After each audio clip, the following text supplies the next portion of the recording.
The first save point that the player finds in Silent Hill 3 is in a bathroom in the mall, painted in what looks like blood onto a mirror hanging nearby. It's not the last mirror to appear. Most famously, there's a mirror that appears in the hospital which attacks the player with deadly shadows. Heather's own mirror in her home is covered with a sheet. She expresses a great deal of fear towards her own reflection. But what is it she's afraid of? What does the mirror represent when it appears in the Silent Hill series? The first scene of Silent Hill 2 presents us with the protagonist's reflection in a dirty mirror. In Silent Hill Origins, the mirror acts as a major gameplay aspect, allowing the player to travel between differing realities with the touch of a hand to the glass. The answer to these questions lies in the importance of the mirror as a symbol in Japanese culture and mythology, its origins as one of the most important holy symbols of Shinto tradition.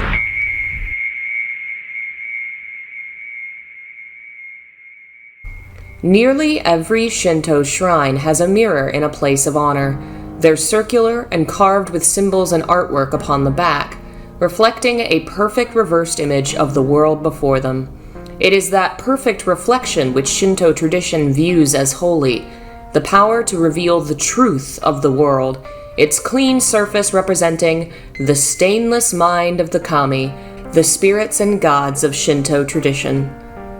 The mirror hides nothing. It shines without a selfish mind.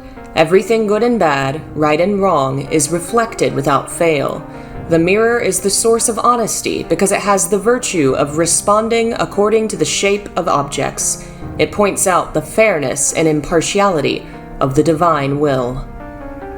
Traditional Shinto stories often mention mirrors. The father god of the kami, Izanagi, bids his children to meditate before a mirror each morning, telling them to think of heavenly things, to stifle passion and all evil thought, so that the disc should reveal a pure and lovely soul.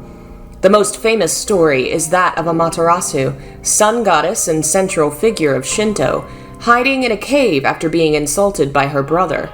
The other kami try to lure her out with dance and revelry, and they hang a mirror onto a nearby tree in front of the cave, so that when Amaterasu pokes her head out to see what the fuss is about, she sees her reflection in the mirror and is entranced, and the kami take the chance to finally drag her out of her self-made prison.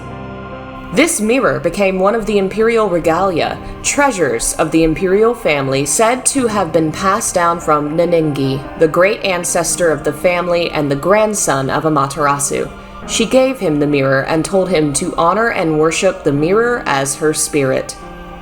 Mirrors, it is said, through constant reflection of its owner's face, draw to itself the very soul of its possessor. There are many stories of ghosts and spirits becoming attached to or even born from mirrors. One tale is of a young girl whose mother passed away, but before she died, the mother told the girl to keep her mirror, as it would contain her soul and the girl would be able to see her again.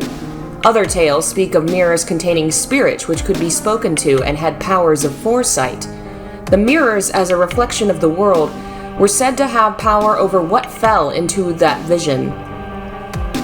The faces and places it captured, the truths it revealed. That is ultimately the power of the mirror. Truth. It shows what you really are, revealing falsehoods and illusions. In Silent Hill 3, Heather is a young girl with amnesia who is still unconsciously hiding from a part of herself and her dark past. Her fear of the mirror reflects a fear of the truth of who she really is and where she came from. The save points of Silent Hill 3 show us a reflection of Heather's face, no different than her normal appearance. Yet looking at herself gives Heather great fear.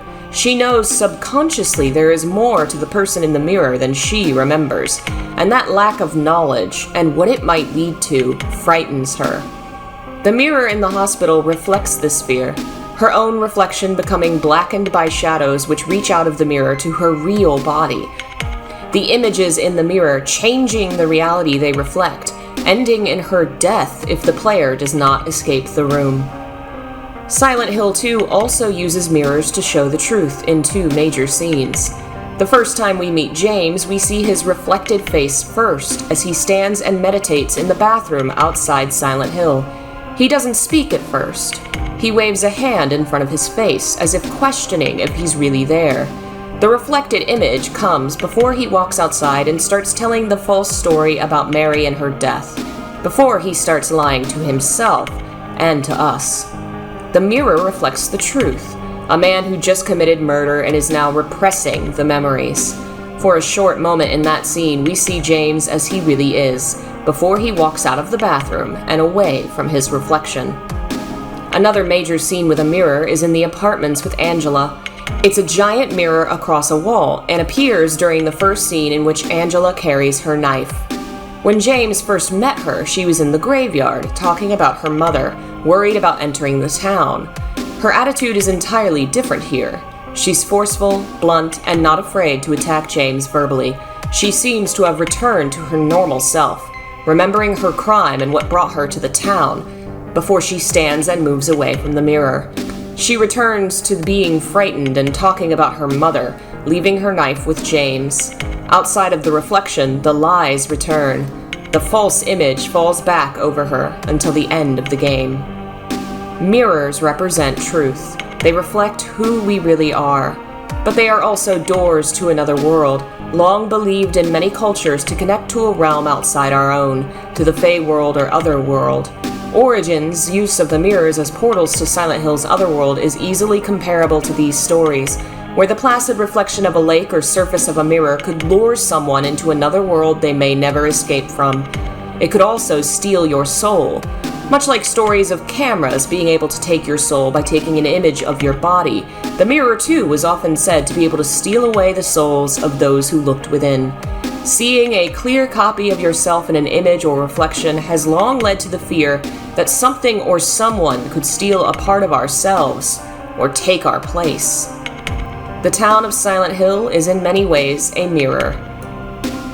The lake, central to the town and looming in the backdrop of most of the games, is a symbol in a similar way, representing hidden depths and secret truths, a giant mirror reflecting back upon the town and those who visit it. People in Silent Hill are forced to face hidden truths and the secrets they keep inside. The monsters reveal what they really think and feel about themselves and about others. The town reflects what people really are, forces them to look in the mirror and face the truth. Hello everyone, and welcome back to Silent Hill Symbolism. It's been a while, hasn't it? You may remember from the last couple episodes that I was having trouble with editing videos because honestly it's not something I enjoy, and life has been stressful lately, so I've wanted to do it even less. The answer was I found an editor, who is my cousin Brad, a film student and writer and gamer who is incredibly talented and incredibly smart, and who I think did a lovely job on this.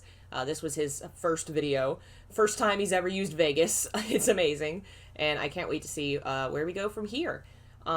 Being able to afford to bring him onto the channel is thanks to all the lovely patrons and members of the channel who do so much to keep everything on the channel going smoothly. If you want to help out with that, you can get a lot of great membership rewards by going to either Patreon or the YouTube memberships.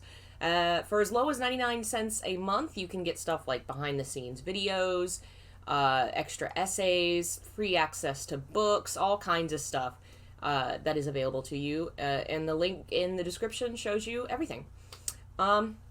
For now, we're going to do Silent Hill Symbolism about once a month while Brad works out how to use the program and we adjust to this new sort of team schedule we're working on.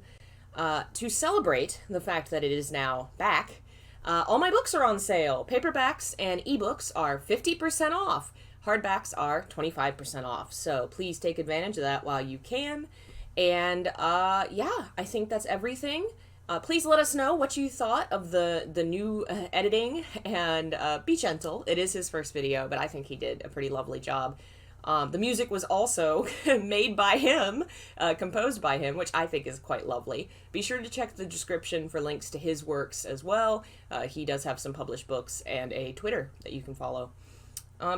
that's everything. Thanks so much for watching, and I will see you guys next time. Bye.